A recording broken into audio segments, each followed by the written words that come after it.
Hã? Eu vou estar lá, se quiser até ficar um pouco mais cedo. Não sei se Não, não fica assim. a hora que chegar na sala, eu preciso dele tal hora. Terminou 10, mas a gente foi conversando um pouco ainda. Ah, precisa só sair 10h30. Só Então, ó. não, pode ficar tranquilo. O que tem eu, gente?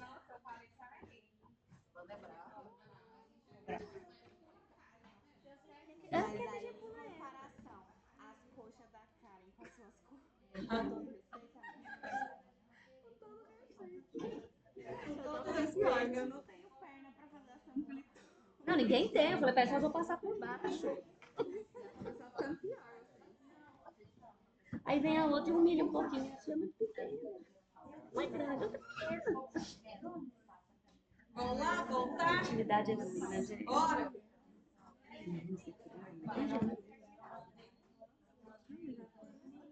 Vamos voltar. Vocês almoçaram? Todos almoçaram? Ai, Jesus, esse é o Não problema. acordaram ou estão dormindo querendo a sono? Piscina? Tô bem bonita. Ah, então vamos marcar a próxima aula no piscina. Pensou? Beleza? Nossa, seria um sonho. Nossa, próxima aula dentro da piscina. Na sombra, né? Sol, pelo amor de Deus. Nossa Senhora. É. Hã? Igual os meninos lá na frente.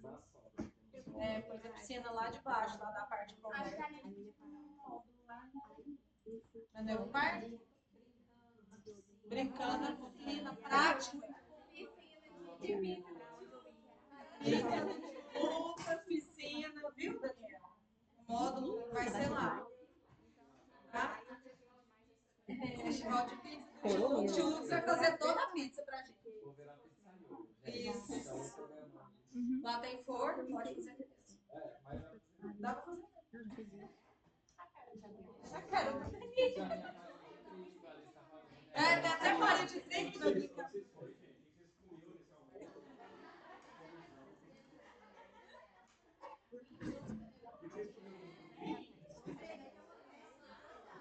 É uma peça depois da aula.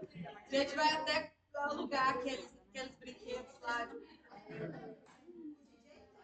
DJ do deboche? Nossa Senhora! Litrão das reais.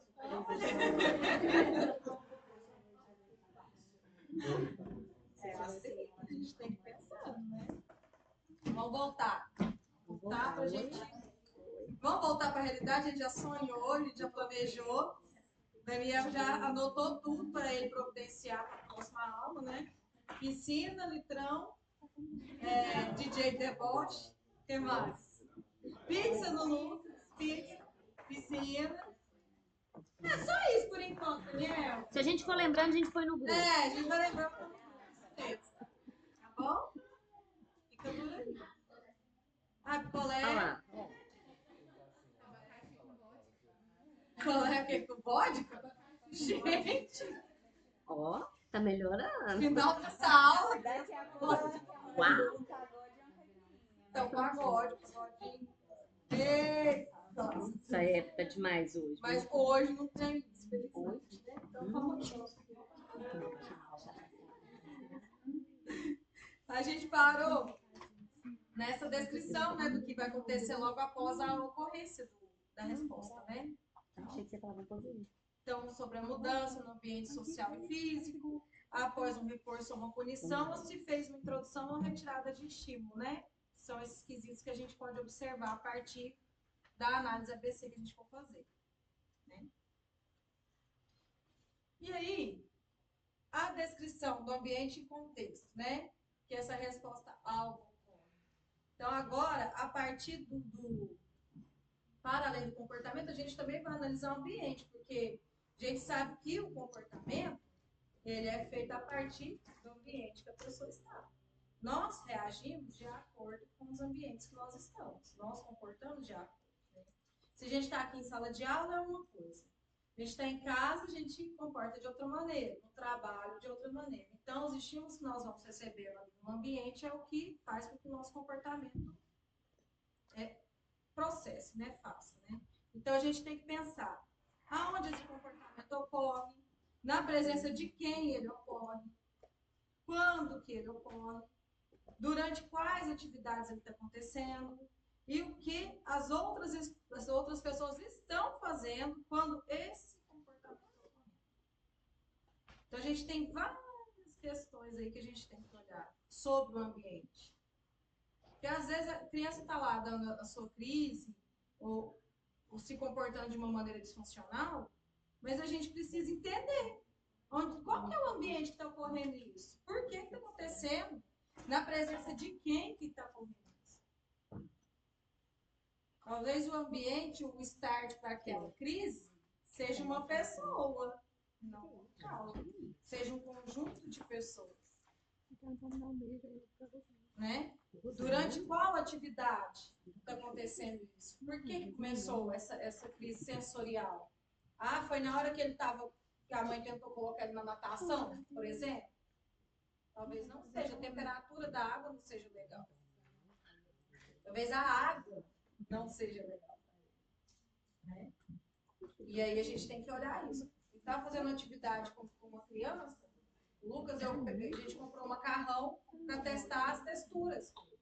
Do molenguinha, do macarrão mais mole, o macarrão duro, a temperatura daquele macarrão, dele gelado, né, Lucas?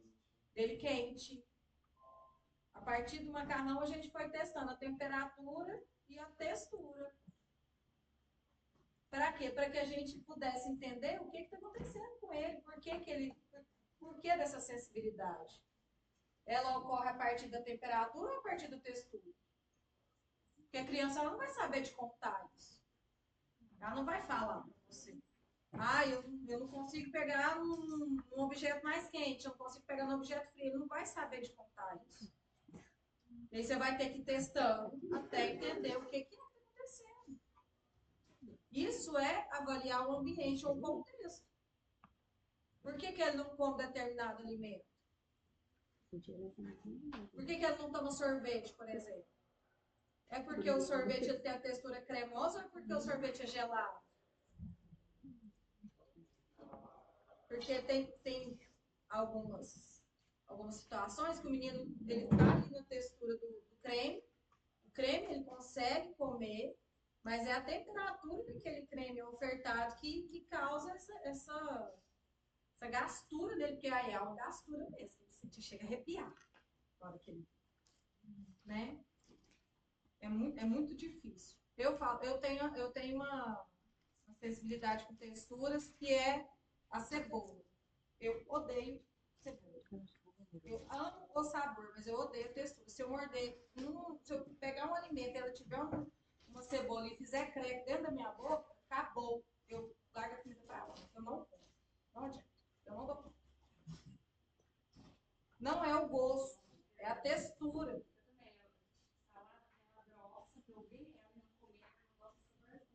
É o sabor. O sabor não é ruim para mim, mas é a textura dela. Aí o que eu vou fazer? Eu quero usar a cebola como tempero da comida, eu ralo a cebola, aí ela fica molinha, né? Como uma pastinha mesmo. E aí eu uso ela. Mas me põe um pedaço de cebola na comida, acabou. Um dia o Daniel foi almoçar, não sei onde, foi e a entrada era uma saladinha, lembra? Eu mostrei pra ele, eu arrepiava quando eu comia a alface. Eu arrepio, quando eu creque, me mata. Mas eu como mesmo assim, porque preciso comer. Não tem jeito, eu preciso comer. Mas eu tenho esse entendimento que eu preciso, a criança tem. Ah, vai dar conta. A alface eu ainda consigo comer, ela não come. Mas eu comi só uns pedacinhos. Assim, quase doido, senhor não dá conta. Fez o crequezinho aqui, parece que entrou lá no meu ouvido, o creque acabou. Mordei a maçã, preciso cortar ela. É uma sensibilidade que eu tenho. É mesmo. Tá comigo. Pode rir, Lucas. Fala. O que você está pensando? Fala. Fala lá. Ele tá até vermelho. Tá ali, tá autista. Eu falo isso o dia inteiro. Tá realmente. Você tá ali no espectro mesmo. Tem umas coisas que eu faço que são muitas características. Talvez eu esteja, e se eu tiver, tá tudo bem, né? Fazer o quê? Eu tô fazendo já. Mas eu tô fazendo mesmo. Eu tô fazendo mesmo. É importante eu descobrir isso, porque eu tenho um sobrinho, né, autista. Eu posso estar ali naquele fenótipo ampliado, eu posso estar ali nesse lugar. E se eu tiver, tá tudo certo. Bom eu entender, né? Porque eu tenho umas coisas que o Lucas, os meninos ficam todos me falam, mas isso aqui você não escapa, não.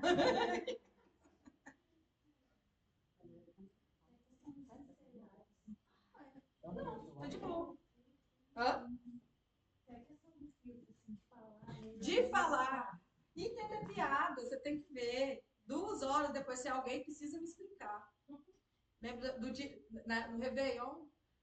A gente estava num grupo que ia juntar um pessoal e ia fazer uma festa. Aí um amigo meu estava nesse grupo, a gente não sabia que um ia, né? O outro ia. Aí ele falou assim: Nossa, Tatá, você vai no Rei Leão, né? Eu falei: Rei Leão? Mas que Rei Leão é esse, gente? Eu não fui Rei Leão nenhum, não. Fiquei indignada. Era Réveillon, mas ele estava fazendo trocadilho, eu não entendi. Eu falei: Não, vou ver filme de Rei Leão. Coisíssima nenhuma, você tá muito doido. Não vou, não. Ele falou: É Réveillon, eu fiz um trocadilho. Tá? Eu falei: tá. Esse tipo de coisa, eu não entendo piada, talvez eu esteja. Hã? Não tem filtro social. Demais. Eu tenho muita característica mesmo. Aí no começo, assim, que a gente começou a investigar, assim, se é ou se não é, eu fiquei pensando se talvez era uma projeção do que eu vivo todos os dias, do que eu estudo dia e noite, ou se de fato é uma característica minha. Aí se você faz um retrospecto para a infância, de fato, sempre fui assim. Sempre fui a falante, sabe? Sempre falei mais, mas eu sou muito sociável. Eu tenho limite de sociável. Tem essas questões, assim, mas até hoje foi tudo certo. As altas habilidades. Eu tenho muita facilidade com escrita. Então, você me dá um tema, eu disserto 40, 50 páginas num dia. Assim, sentada, conversando com você, escutando música, falando. É muito rápido. Eu tenho essa habilidade também. E qualquer tema. Eu dei 2, 3 artigos, depois eu vou lá e faço. Eu fui descobrir isso depois, o que a gente vai entendendo. Eu, com 6 anos, eu já estava, com 5 anos, eu já estava fazendo a primeira série, na época, a primeira série, fazer uma prova, para entrar, para entrei adiantado, já sabia ler e escrever com 4 aninhos.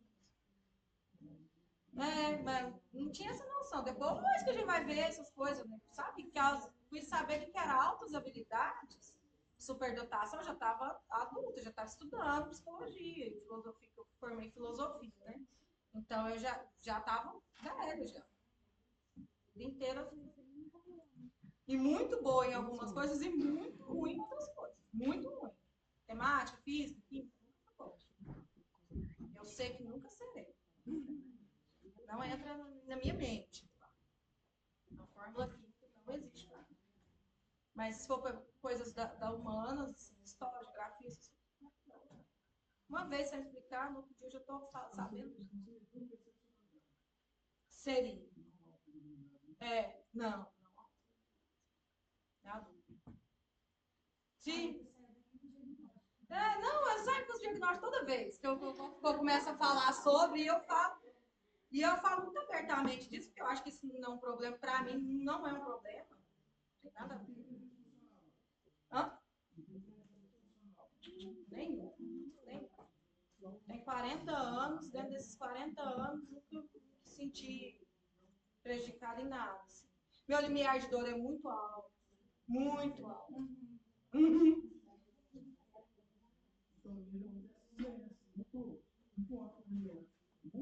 É. Sim. Então, não sinto nada. Fiz uma ontem aqui, ó. Tô novinha aqui, ó. Tô com dor hoje na minha perna, que impede de ficar na mesma posição, mas é uma dor de ficar na mesma posição, não de que eu tenho artrite, né? Uma dor de aí dói as articulações. Mas da tatuagem mesmo, nadinha. Por isso testando. Pra mim, tem gente que faz uma, sente uma dor, fala, nossa, doeu demais, nunca mais mexo com isso. Eu não, tô fazendo. Entendeu? Tem, porque 2 semanas que eu fiz essa aqui, ontem eu fiz outra. Aí eu brinco com a minha mãe, eu hiperfoco fazer tatuagem. Eu falo com a minha mãe que ela por muito tempo achava ruim, agora não tem mais, né? Porque não tem mais jeito, né, gente? Né? Mas eu falo pra ela, enquanto tiver espaço, haverá tatuagens. Eu gosto. Então, vai ocupando, ainda tem espaço mais aqui. Então, ainda tem muitas tatuagens aí. Vocês aí que eu não permiti. A Alice falou assim, mas você estava lá de novo fazendo? Ah, você fez uma semana passada atrás. Eu acho que um momentinho meu. Aí aqui eu coloquei um quadrinho para vocês verem dessa questão de observação ABC. Você põe a hora, o local onde aconteceu, porque talvez aconteça essa crise sempre na mesma hora, né? Porque é sempre na mesma hora que você está ali, por exemplo, na escola. Todos os dias, na hora do intervalo, ali no recreio da criança, ela dá uma crise sensorial. Mas por quê? Aí você anota. O que aconteceu antes, qual foi a consequência, né? Qual foi essa resposta. Sempre na mesma hora. Aí você começa a observar que todos os dias, na hora do recreio, devido a algumas coisas que acontecem, por exemplo, o grito das crianças, a sirene. Gente, que a sirene é muito alta, desregula qualquer pessoa. Não é aquele escândalo, né? Aquilo lá já começa a desregular a criança ali. E aí todos os meninos tudo levanta como se não houvesse um amanhã. E sai correndo assim, ó, parece nunca teve intervalo na vida, né? Todos os dias a mesma coisa. Não é assim dentro de escola? E uma levantação aí começa e arrasta a cadeira. Aí você imagina uma pessoa que tem uma sensibilidade ali. O sensorial dele tá ainda bem déficit. Aí você pensa, tocou o alarme, a sirene. Eu arrasto a cadeira, aquela arrastação de cadeira, os meninos começam tudo a gritar, aquela agitação, ambiente agitado. Empurrando, encostando na pessoa. Você pegar um lanche lá na cantina da escola, você tem que sair correndo para você pegar primeiro, porque senão não dá. Não é assim? Você tem que sentar num banco onde tem um bando de gente junto com você. Aí, se é uma pessoa que tem muita sensibilidade, ela escuta o barulho do mastigar do colega. Gente, imagina isso aí para uma pessoa que tem uma sensibilidade muito sensitiva. É horrível.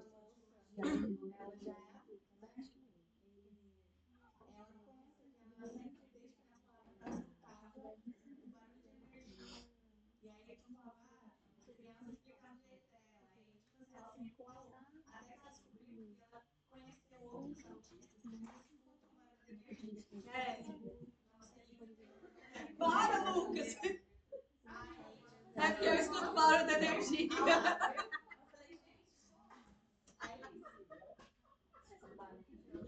Eu escuto a energia passando aqui. Escuto. É horrível, tem hora. Dá uma agonia. Principalmente carregador de celular.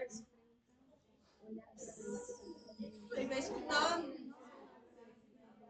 Da energia elétrica passando, sabe?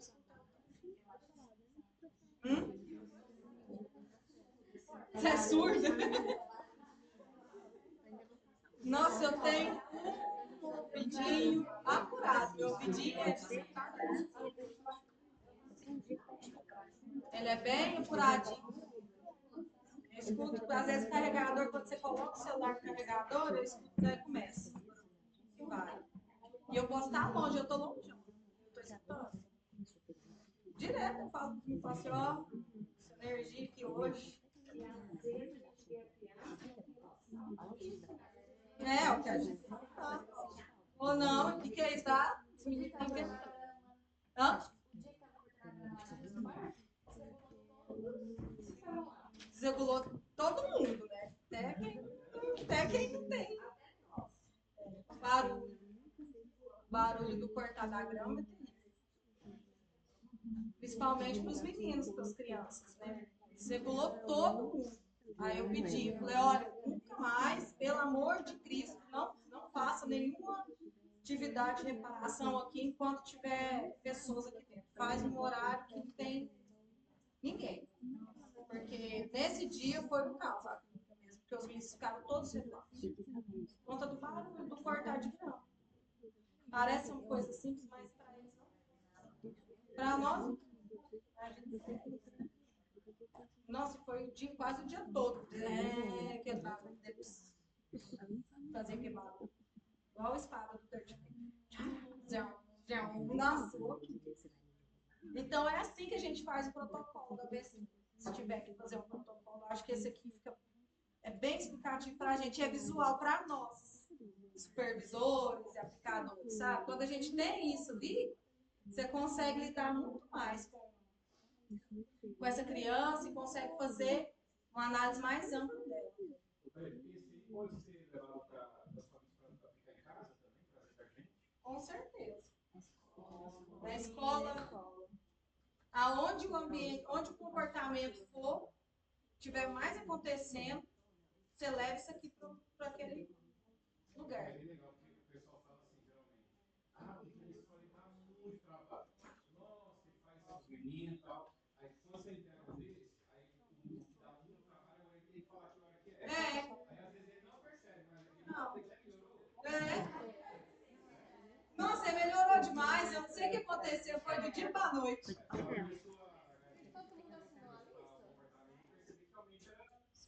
Assinaram a lista, todo mundo, gente? Do nada, mas do nada por quê? O que aconteceu antes desse nada? Toda hora. E que hora que é essa toda hora? Toda hora quantas vezes? 20 vezes no dia? Uma vez? É toda hora? Porque o toda hora a gente precisa entender, né? Principalmente em escola. Escola tem muito disso. Ai, nossa, toda hora está acontecendo, mas toda hora, que hora que é? Porque elas não querem preencher. Às vezes nem é querer, às vezes aconteceu uma vez ou outra, e aí já generaliza para toda hora. Porque é melhor a correção ser realizada e nunca mais acontecer do que eu apontar a hora que aconteceu e o porquê que aconteceu. Porque aí você entende por quê, que hora que foi, o que aconteceu antes, quem é que estava, por que aconteceu, o que foi o gatilho para essa criança celular. Aqui nessa tabela você consegue mensurar isso. E aí na hora, e quando percebe que foi você o gatilho, e aí, você acha que eu vou colocar ali? É difícil ela colocar. A mãe, o professor, quem é que seja. Né? Ela aí desregulou. Por quê? Porque eu chamei a atenção dele. Porque já aconteceu o menino ainda, né? A professora deixou ela trancada dentro da sala, na hora do intervalo, autista. Dentro da sala sem lanche. Ela desregulou.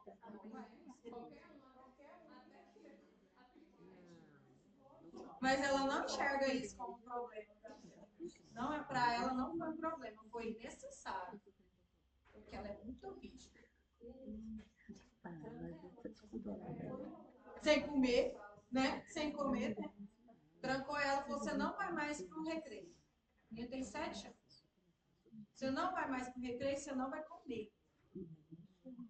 Você não pode comer aqui dentro da sala. Nem isso ela podia fazer. Aí eu fiz um relatório e mandou para a superintendência de ensino, porque eu não vou deixar isso barato. Aí eu vou ir lá atrás junto, tá, mãe? Até nessa de sensibilização dos pais, né? Tem que ser gradual. Sim. Se ela quiser tirar o recreio, ó, vai ficar 5 minutos sem o recreio, a menos que os outros colegas. Sim. Ó, tá piorando, vai ficar com 10. Então, assim, até se ela quiser usar Esse, né? teria que ser gradual. Pra ela não ter uma sensibilidade desse jeito. Não, foi de uma vez, não vai ficar, não vai ter mais recreio. Tirou ali. Não vai ter mais recreio. Vai comer na sala? Não, não come. Ela tá sem lanche. Isso é crime. Tá, eu vou ver. Tá, sente.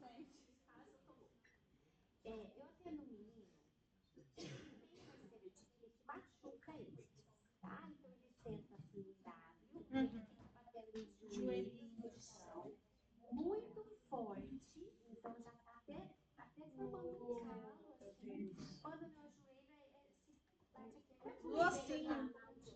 O ossinho. esse ossinho aqui que também já tá Machucado. ou é a mão muito forte, que ele precisa disso. E aí ele chegou pra mim, eu sou a última que entrou na equipe, ele tem uma equipe bem grandona. Eu tentei marcar de conversar com o pior, porque isso pra mim tem a ver com uma questão. Com certeza, sensorial, né? Ela fala pra mim que não, pior. E eu tô tentando marcar de conversar com ela e não consigo. E aí eu falei pros pais, que eles falaram, não, mas eu tô tentando mostrar pra ele outras formas de Se regular. né? Ou, sei lá, Vai inventando outras coisas, né? E aí, agora vendo esse quadro aqui, você acha que teria como a gente mensurar isso e ver para tentar, sabe? Antecipar? Total. Totalmente. E é importante você pedir para eles fazerem isso lá na casa deles. Você faz lá na clínica, eles fazem em casa, você senta, analisa tudo e aí começa a chegar num ponto comum. Até mesmo para provar para essa TO que o negócio é sensorial. Entendeu? Fala aqui, ó, tá aqui, ó, gata. Tá tudo aqui. Vamos aqui. Né? Ainda mais sendo algo corporal. Não, total corporal. E na hora que ele começa, se você pôr uma almofadinha no meio, então, dá algum problema? Eu tento, segurar nele, assim, ele até para, mas daqui a pouco... Sabe o que é legal também, às vezes, os pais comprarem? Você já viu um equipamento de pilates que você põe aqui no meio da perna e você vai fazendo assim, tensionando? Talvez se ele usasse, ele não ia bater mais, mas ele ia ter o movimento. Ele só não ia bater. Pode ser que ajude ele. Ia ficar forte. Ia ficar fortão, ia ficar com as pernas. Sim, mas é uma alternativa. Vai inventando. Mas porque é interessante. Tem um negócio do Pilates que você aperta, nem é caro, baratinho de chocolate. Aí coloca e ele vai fazendo o movimento dele, mas não vai encostar um joelho no outro, a canelinha na outra. E ele vai machucar tudo. Até encontrar uma maneira dele se regular de outras formas. Pode ser que ajude. Tá? De jeito. E pede para ela fazer. Ela não faz isso com ela, não? Ela não? Será? Será que a criança não faz? Então, manda para ela também. Manda para ela preencher na hora que ela estiver atendendo, para ela entender. Talvez ela fazendo, na hora que estiver preenchida, ela olha e fala, opa, é verdade. De fato acontece. Porque tem pessoas, gente, não é porque é ruim profissional, porque talvez a pessoa precisa visualizar aquilo ali, ó, ver aqui, ó, tô vendo, sabe? São Tomé, da crer. Eu sou Tomé, da crer? Né? Então ele tem que ser um pouco. Você mostra aqui, fala aqui, ó, mulher mesmo, sabe? Tem gente que precisa disso. E tá tudo certo, a gente mostra. Então manda um pra ela. Manda pra todo mundo, sabe que você distribuir. A gente vê o que tá acontecendo.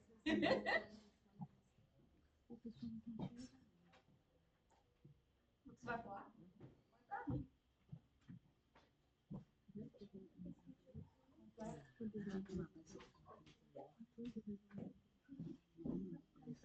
Ah, tem vantagem e tem desvantagem também, né?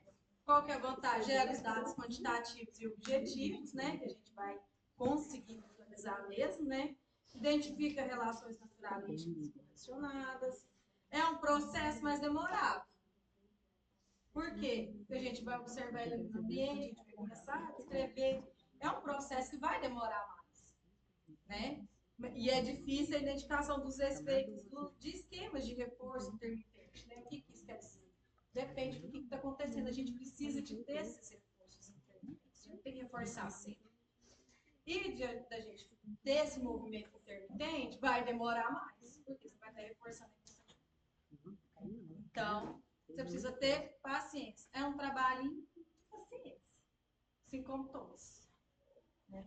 A gente começa a ter mais paciência. E aí a gente vem a avaliação funcional aqui. A gente pode falar, então, que essa avaliação funcional, a gente pode dizer dela que a observação se pauta nos eventos ambientais que influenciam nos comportamentos disfuncionais, que são sistematicamente introduzidos e retirados em condições altamente controladas, nas quais o comportamento é diretamente observado e registrado. Tudo a gente observa e registra. Observa e registra. Por quê? Para depois você analisar, quando você estiver no seu momento, né? Você não vai analisar na hora que estiver lá com a criança. Vai fazer isso depois. Porque o nosso trabalho é igual ao trabalho de professor. Acaba ali. A gente só não dá aula. A gente prepara a aula antes, depois a gente analisa, mas a gente vai observar, a gente vai anotar, descrever tudo que aconteceu ali naquele momento de observação e depois, no segundo momento, que você vai analisar aqueles dados e tomar as decisões que precisam ser tomadas, né? Então, avaliação funcional. Ela fornece informações mais confiáveis, mais válidas, mais úteis, né?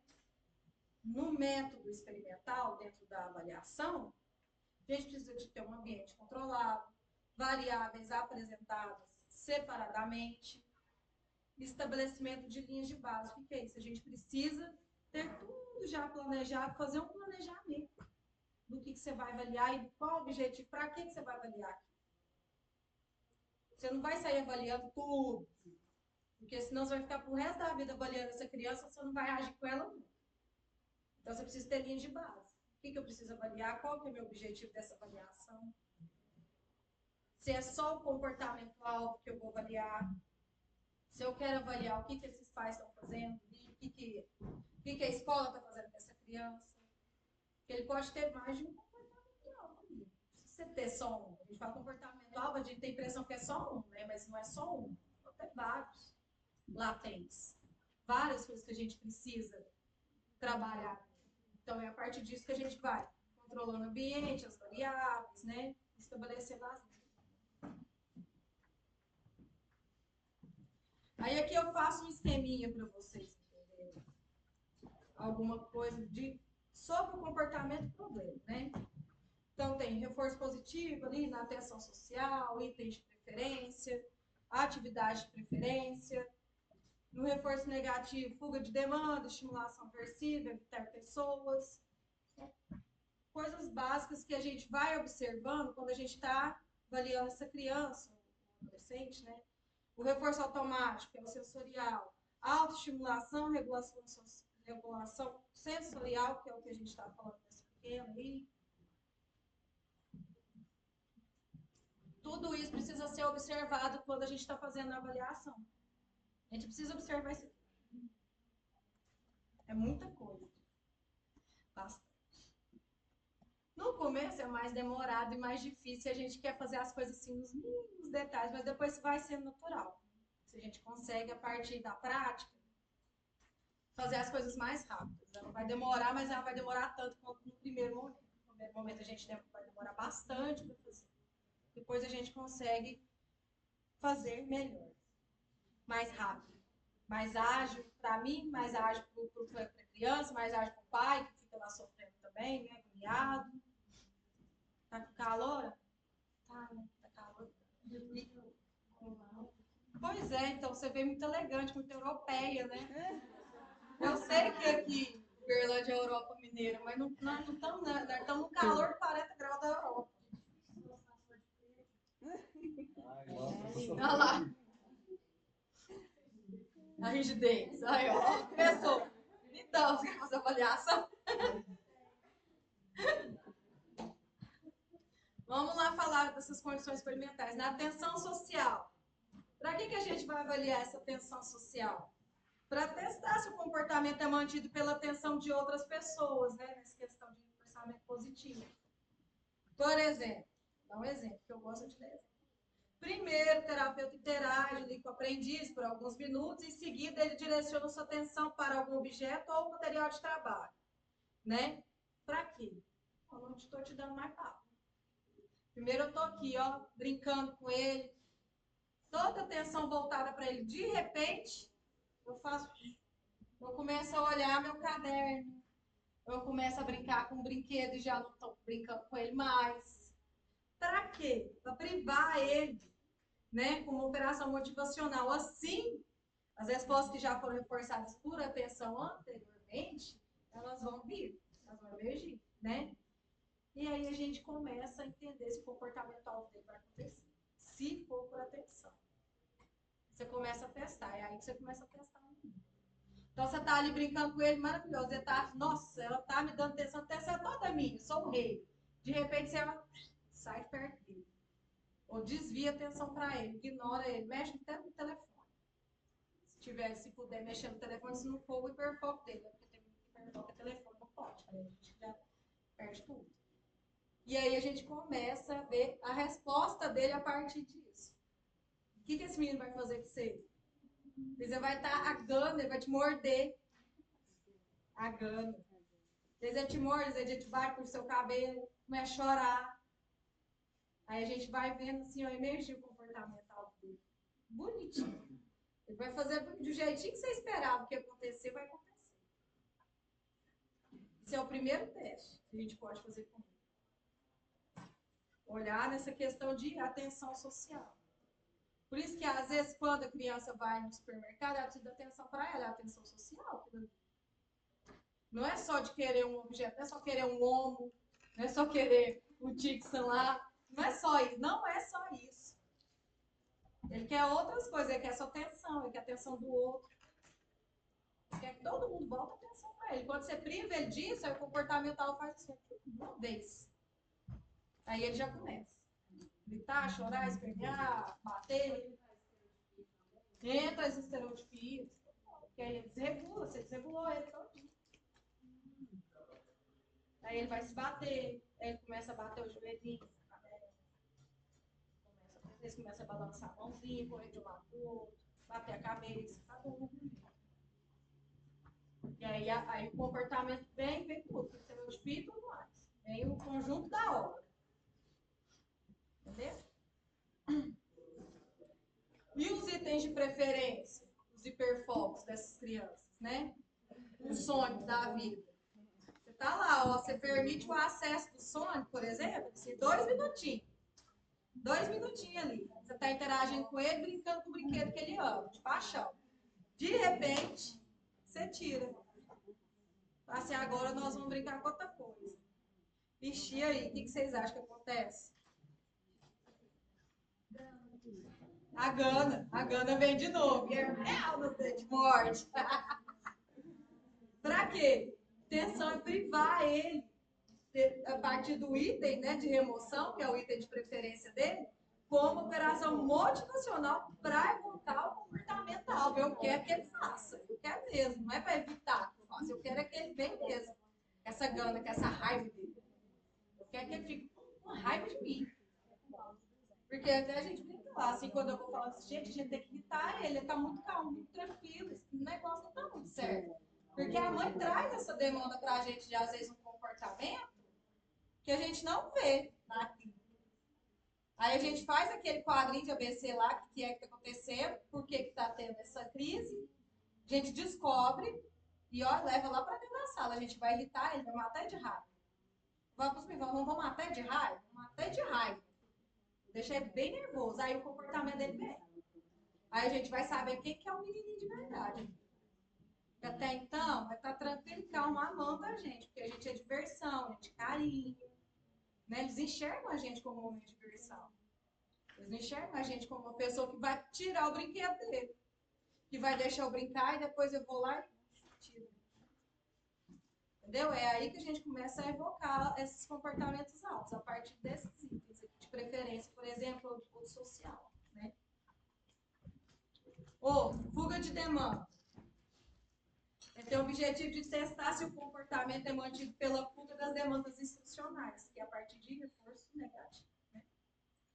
Então, por exemplo, eu estou lá com ele sentado à mesa, né? O aprendiz está lá com o terapeuta sentado lá na mesa, atividade similar ao ambiente natural apresentado. O que é uma atividade similar ao ambiente natural? Uma coisa que ele faz sempre, né? Uma coisa que é comum ali para ele, né? Não estou trazendo algo novo, estou trazendo algo que já é dele, né? Então a gente fica apresentando esse estímulo para ele, por exemplo, um pareamento, né? Um pareamento de cores, porque a gente já sabe que a priori se ele saiba alguma coisa, né? Ele tem 5 segundinhos para responder, com ou sem a minha ajuda, né? Se o aprendiz apresentar o comportamento de fuga ali, a atividade é retirada por 20 segundinhos. E aí depois, se ele seguir as instruções que eu dei para ele sem fugir, a gente reforça ele. Oh, você brilhou, você foi demais, isso aí. Dá um brinquedinho que ele gosta, de performance dele, dá um sonho para ele. Vai fazer alguma coisa, dá um pirulito se puder dar, né? Uma balinha, alguma coisa que deixe ele reforçado. Isso é para a gente saber se o comportamento dele de fuga existe mesmo. Porque quando algo é fácil, geralmente eles não fogem. Mas dá um desafio. O mosquitinho passou, ele já foi atrás do mosquito.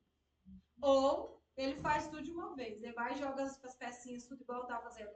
Fiz o teste essa semana com o pequeno.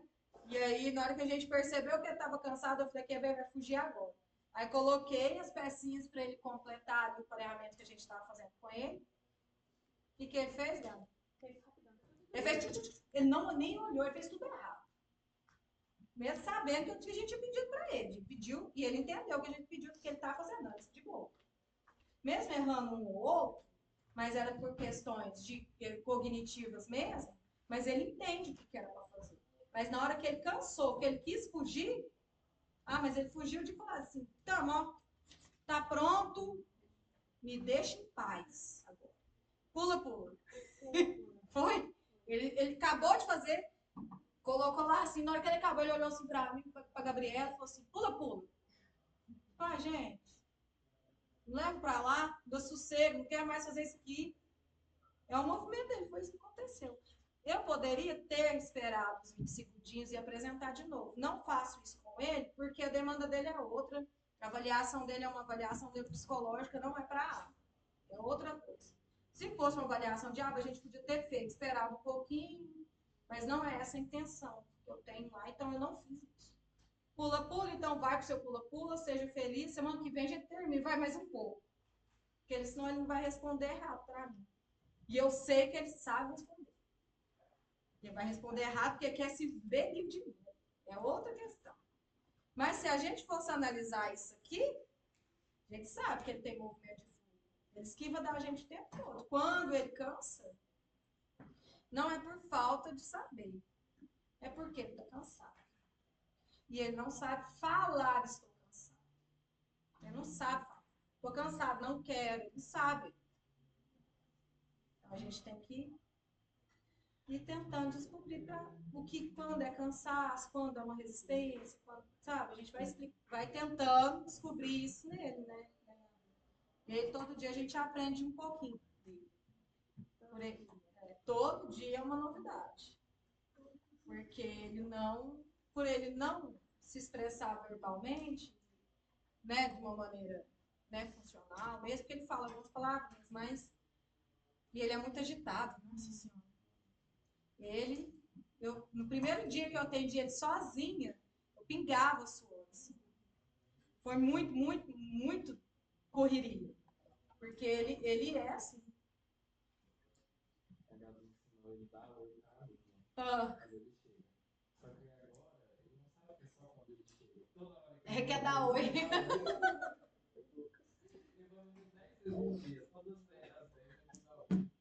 Eu queria saber, a primeira vez que eu avaliei ele, foi avaliar coisas básicas. O primeiro dia que eu avaliei, a Gabi não estava. Foi de tarde, né? Foi à tarde. E aí ele queria que ele me falasse, se ele soubesse o amarelo, vermelho, tal, verde. E do jeito que eu estava fazendo, ele não estava me respondendo. Mesmo eu sabia que ele sabia. Tinha certeza que ele sabia. Porque ele é inteligente. E como ele estava correndo de um lado para o outro, as meninas escutaram. A Eva escutou o escândalo que eu estava fazendo com as meninas na sala. Eu peguei uma bolinha e eu falei assim, bate a bola no quadradinho verde. Eu tacava uma força na parede, fez um barulhão.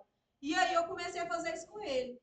Pois ele respondeu tudo que eu queria. E ele respondeu tudo certo. Ele sabe as cores, ele sabe as letras, sabe número e sabe situações. Assim, cadê o menininho indo pra escola? Que é a foto da menininha de mochila. Ele ia lá, tacava a bola no menino da mochila. Foi isso que eu tive que fazer com ele. Ai, que vou no banheiro. Tacava a bola no menininho no banheiro. Nas fichinhas que a gente fez bem grande, então dava para ele fazer isso. E assim eu fui fazendo com ele as avaliações, e eu consegui fazer. Mas que custa, né? Depois eu estava acabada, assim, eu não dou conta de atender mais ninguém.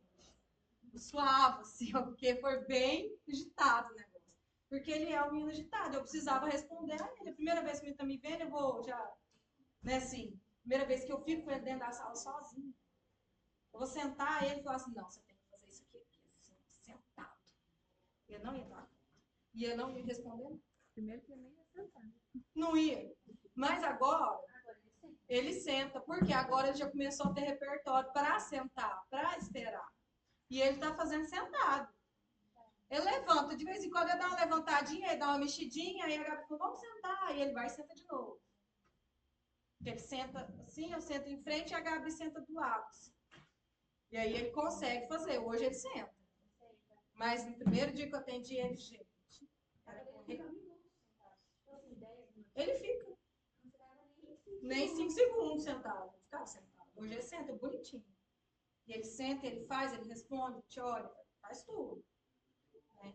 Mas antes, dá, e agacha, levanta e senta, e ele deita, ele corre.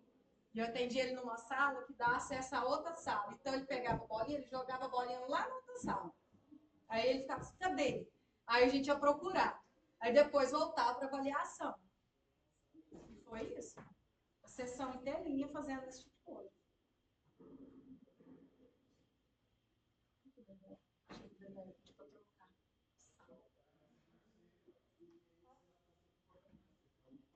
Meu parceiro.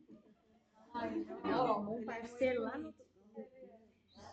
Muito político. Daniel é, o tempo todo. Eu gosto dos outros. Pessoas. Vamos lá. Ó, na questão de estimulação sensorial. Vá sozinho, né? Estimulação dele para se autorregular. Então, qual que é o objetivo da estimulação sensorial aqui? Estimular, né? Tem o objetivo de testar se o comportamento é mantido por reforço automático. Por exemplo, o aprendiz é disposto numa sala sem objetos ou algum distrator, né? Para que a situação seja uma operação motivacional, né? Pois ele não terá nenhuma forma de estimulação. Gente, colocar o menino na sala sem nada, cadeira, mesa, nada. Quadradinho. Sem nada para distrair. Né? Para quê? Para ver se eles têm essa estimulação sensorial sozinho. Eles se autoestimulam? Ou a gente precisa dar alguma coisa para ele estimular? Né? Ele se autorregula? Como que ele faz isso? Salvo caso que exija a presença dos outros. Por exemplo, agressão, né? menino, a estimulação dele é bater a cabeça na parede. Aí a gente não pode deixar ele sozinho. Nesse caso, a gente vai ter uma pessoa lá com ele. Entretanto, essa pessoa não vai interagir com ele. Ela estará ali somente para garantir a segurança dele. Porque a intenção desse tipo de avaliação é saber se ele está se autoestimulando. Então, a gente não coloca nada para dar esse start. Ele tem que fazer isso sozinho. A gente quer saber se ele faz isso sozinho. E quando for caso de alta agressão, se morder, ou bater a cabeça na parede, você coloca uma pessoa ali só para garantir a segurança dele. Para pôr a mão na parede ou bater na sua mão, né? Por exemplo. Isso já aconteceu várias vezes comigo, de criança, autoestimulação, aí você põe a mão aqui na parede, bate a cabeça na sua mão. Antes só a mão do que o fundamento de crânio do menino, né? Então, é melhor você pegar e pôr a mão mesmo, né? Porque senão, nossa senhora. Ou senão você pega, pelo menos tá ali para pôr uma almofadinha, né?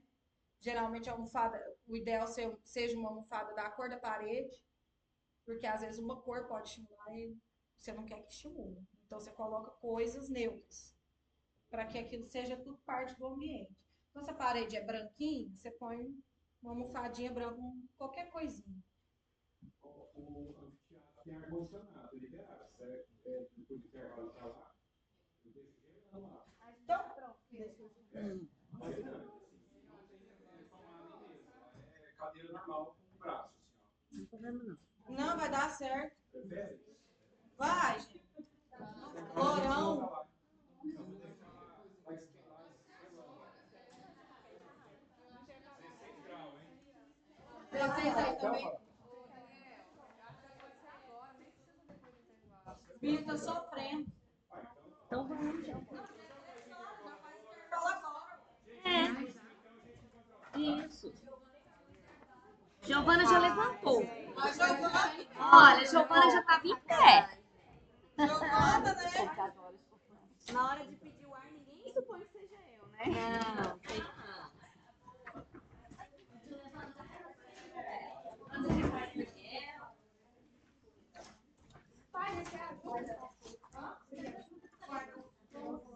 Minha função é levar o copo. Minha função é levar o copo. Ah, tá. Não devolver. Não vai levar a mesa.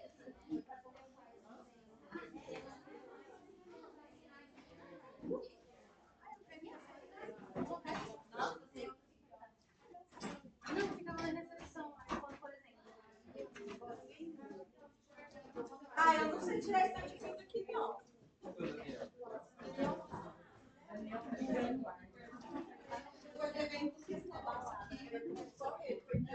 Nossa, um tanto de coisa ali, depois eu tiro.